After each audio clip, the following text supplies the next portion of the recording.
Hi friends, welcome back to my channel. മധുരം ഇഷ്ടപ്പെടുന്ന ആൾക്കാർക്കൊക്കെ പറ്റിയ റെസിപ്പി ആയിട്ടാണ് ഞാൻ ഇന്ന് എത്തിയിട്ടുള്ളത്. ഇതാ ഞാനിവിടെ കഴിച്ചുകൊണ്ടിരിക്കുന്ന സാധനം കണ്ടില്ലേ, എന്താ ഐറ്റം എന്നല്ലേ? നല്ല അടിപൊളി തേനൊലിക്കുന്ന പാൽ കേക്കിൻ്റെ റെസിപ്പിയാണേ. വായിലിട്ടാൽ അലിഞ്ഞു പോകുന്നൊരു പാൽ കേക്ക്. നമുക്ക് റെസിപ്പിയിലേക്ക് പോയാലോ? വരും. ആദ്യം തന്നെ നമുക്ക് ഒരു പാത്രത്തിലേക്ക് ഒരു മുട്ട പൊട്ടിച്ചൊഴിക്കാം. വെജിറ്റേറിയൻസ് ആണെന്നുണ്ടെങ്കിൽ നമുക്ക് ഈ സ്റ്റെപ്പ് സ്കിപ്പ് ചെയ്യാം കേട്ടോ. ഈ സ്റ്റെപ്പ് വരുന്ന സമയത്താണ് ഇതിന് ടേസ്റ്റ് ഉണ്ടാവുക. അങ്ങനെ അതിലേക്ക് ഞാനൊരു 3 സ്പൂൺ പഞ്ചസാരയാണ് ചേർത്ത് കൊടുക്കുന്നത്. നിങ്ങൾക്ക് പൊടിച്ച പഞ്ചസാര കയ്യിലുണ്ടെന്നുണ്ടെങ്കിൽ അത് ചേർത്ത് കൊടുത്താൽ മതി. 1/2 ടീസ്പൂൺ ഏലക്കപ്പൊടിയും പിന്നെ അതിൻ്റെ കൂടെ തന്നെ ഞാൻ ഉരുക്കി വെച്ചിരിക്കുന്ന നെയ്യാണ് ചേർത്ത് കൊടുക്കുന്നത്. അതൊരു 3 സ്പൂൺ. നെയ്യ് ഇല്ലയെന്നുണ്ടെങ്കിൽ ഓയിലായാലും മതി, നെയ്യാണ് ടേസ്റ്റ്. അതിലേക്ക് കുറച്ച് ഉപ്പ് ഒന്ന് ബാലൻസ് ചെയ്യാൻ വേണ്ടിയിട്ട്, പഞ്ചസാരയുടെ മധുരം ബാലൻസ് ചെയ്യാൻ വേണ്ടിയിട്ട് കുറച്ച് ഉപ്പും 1/4 ടീസ്പൂൺ നമ്മുടെ സോഡാപ്പൊടി ഇല്ലേ, ബേക്കിംഗ് സോഡ, അതാണ് ചേർത്ത് കൊടുക്കുന്നത്. അത് ചേർത്ത് കൊടുത്തതിന് ശേഷം നമ്മൾ പഞ്ചസാര അലിയുന്നത് വരെ നന്നായി ഒന്ന് അടിച്ചെടുക്കാം. മുട്ട ഒരുപാട് അടിക്കേണ്ട ആവശ്യമൊന്നുമില്ല കേട്ടോ. പഞ്ചസാര ഒന്ന് അലിഞ്ഞ് ചേർന്നാൽ മാത്രം മതി. അതിലേക്ക് നമുക്ക് പൊടി ചേർത്ത് കൊടുക്കാം. ആട്ടപ്പൊടിയാണ് ഞാനിവിടെ എടുത്തിരിക്കുന്നത്. അത് ഒരു 1.5 കപ്പ് ആട്ടപ്പൊടി ചേർത്ത് കൊടുക്കുന്നുണ്ട്. ഈ ആട്ടപ്പൊടിയും കൂടി ചേർത്ത് നമുക്കിതൊന്ന് നന്നായി മിക്സ് ചെയ്തെടുക്കാം. ഇതിലേക്ക് നമ്മൾ പാലൊഴിച്ചിട്ടാണ് കുഴച്ച് കൊടുക്കുന്നത് കേട്ടോ. ഇത് നമ്മൾ നന്നായി ഒന്ന് മിക്സ് ചെയ്തതിന് ശേഷം ഈ നെയ്യും അതിന് എല്ലാ ഭാഗവും ഒന്ന് നന്നായി കൈവച്ചൊന്ന് തിരുമ്മിയെടുക്കാം. അതിലേക്ക് നമ്മൾ കുറച്ചായി പാല് ചേർത്ത് കൊടുക്കാം. ഞാനിവിടെ 1/2 കപ്പ് പാലെടുത്തിട്ടുണ്ട്. എനിക്ക് ഇത്രയും പാല് ആവശ്യം വന്നിട്ടില്ല. ആവശ്യത്തിനനുസരിച്ച് നമുക്കൊരു ചപ്പാത്തി മാവൊക്കെ കുഴയ്ക്കുന്ന ആ ഒരു ലെവലിൽ കുഴച്ചെടുക്കാം. ഇതുപോലെ ഒന്ന് സെറ്റായി വന്നിട്ടുണ്ട്. ഇത്രയും പാൽ എനിക്ക് ബാക്കി വന്നിട്ടുണ്ട് കേട്ടോ.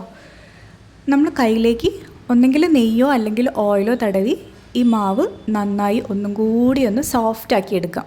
അതിനുശേഷം നമ്മൾ ചപ്പാത്തിക്കൊക്കെ കുഴയ്ക്കുന്ന അതില്ലേ, അതുപോലെ ഒരു പലക എടുത്ത് അതിലേക്ക് നമുക്ക് ഈ മാവ് വെച്ച് കൊടുക്കാം.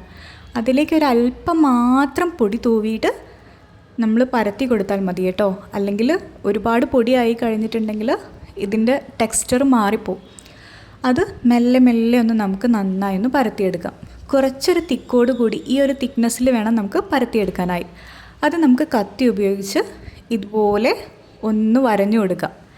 ഇങ്ങനെ എല്ലാ ഭാഗവും വരഞ്ഞതിന് ശേഷം നമ്മൾ മുകളിൽ നിന്ന് താഴേക്കും ഏകദേശം പാൽ കേക്കിൻ്റെ ഒരു ഷേപ്പിനനുസരിച്ച് നമുക്ക് വരഞ്ഞു കൊടുക്കാം. ഒരുപാട് ഷേപ്പ് കിട്ടിയിട്ടില്ലെങ്കിലും പ്രശ്നമൊന്നുമില്ല. നമുക്ക് കൈ വെച്ച് ചെറുതായിട്ടൊന്ന് ഷേപ്പ് ചെയ്തെടുത്താൽ മതി. ഇതുപോലെ നമുക്കൊന്ന് സൈഡൊക്കെ ഒന്ന് ഷേപ്പില്ലാത്ത സ്ഥലത്തൊന്ന് ഞെക്കി കൊടുത്ത് ഒരു ഷേപ്പാക്കി എടുക്കാം, പാൽ കേക്കിൻ്റെ ഒരു ഷേപ്പിൽ. ഇനി നമുക്ക് അടുത്തതായിട്ട് പഞ്ചസാര പാനിയാണ് തയ്യാറാക്കേണ്ടത്. അതിലേക്കായി ഞാനിവിടെ ഒരു 3/4 കപ്പ് അളവിൽ പഞ്ചസാര ഒരു പാത്രത്തിലേക്ക് ഇട്ട് കൊടുക്കുന്നുണ്ട്. അതിലേക്ക് ഒരു 1.5 കപ്പോളം വെള്ളമാണ് ചേർത്ത് കൊടുക്കുന്നത്. ഇത് നമുക്ക് നന്നായി ഒന്ന് തിളപ്പിച്ചെടുക്കാം.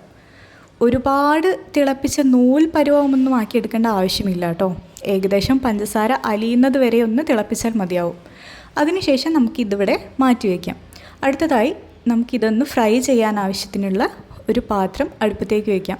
അതിലേക്ക് ഓയിൽ ചേർത്ത് കൊടുത്ത് ഓയിൽ ചൂടായി വരുന്ന സമയത്ത് നമുക്ക് ഓരോന്നായി ഈ കേക്കിൻ്റെ സാധനം ഇവിടെ ഇട്ട് കൊടുക്കാം. ഇത് ചെറിയ തീയിൽ വെച്ച് വേണം ഇട്ട് കൊടുക്കാനായിട്ടോ കേട്ടോ, അല്ലെങ്കിൽ പെട്ടെന്ന് തന്നെ കരിഞ്ഞു പോകാൻ ചാൻസ് ഉണ്ട്. നല്ലൊരു ബ്രൗൺ കളറായി വരുന്ന സമയത്ത് നമുക്ക് കോരി മാറ്റാം. ഇത് ഉടനെ തന്നെ നമുക്ക് ചൂടുള്ള പഞ്ചസാര പാനിയിലേക്ക് ഇട്ട് കൊടുക്കാൻ ശ്രദ്ധിക്കണേ. അല്ലെങ്കിൽ പെട്ടെന്ന് പാനി ഇതിലേക്ക് പിടിച്ച് കിട്ടില്ല. അതായത് നല്ല സോഫ്റ്റ് ആവാതെ നമ്മൾ ചില സമയത്തൊക്കെ ഫ്ലോപ്പായി പോവാറില്ലേ ഉണ്ടാക്കുന്ന സമയത്ത്, അതുപോലെ സംഭവിക്കും. ഇത് ചൂടുള്ള പാനിയിലേക്ക് ചൂടോടുകൂടി തന്നെ പൊരിച്ച് അങ്ങനെ തന്നെ ഇട്ട് കൊടുക്കുമ്പോഴാണ് നല്ല സോഫ്റ്റ് ആയിട്ടുള്ള കേക്ക് തയ്യാറാവുന്നത്. ഇത് ഞാനിവിടെ 1/2 മണിക്കൂറിന് ശേഷം എടുക്കുന്ന ഐറ്റമാണേ. ഇത് ശരിക്കും പിറ്റേ ദിവസം വെച്ച് കഴിഞ്ഞാൽ നല്ല സോഫ്റ്റായി എല്ലാ ഭാഗവും തേൻ കുടിച്ച് കിടക്കുന്ന ലുക്കിലാവും കേട്ടോ. ഇതൊന്ന് എല്ലാവരും ഒന്ന് ട്രൈ ചെയ്ത് നോക്കണേ. നല്ല അടിപൊളി ടേസ്റ്റിയാണ്. വായിലിട്ടാൽ അലിഞ്ഞു പോകുന്നൊരു ഐറ്റമാണേ. എൻ്റെ ചാനൽ മറക്കാതെ ഒന്ന് സബ്സ്ക്രൈബ് ചെയ്തേക്കണേ. അപ്പോൾ അടുത്ത വീഡിയോ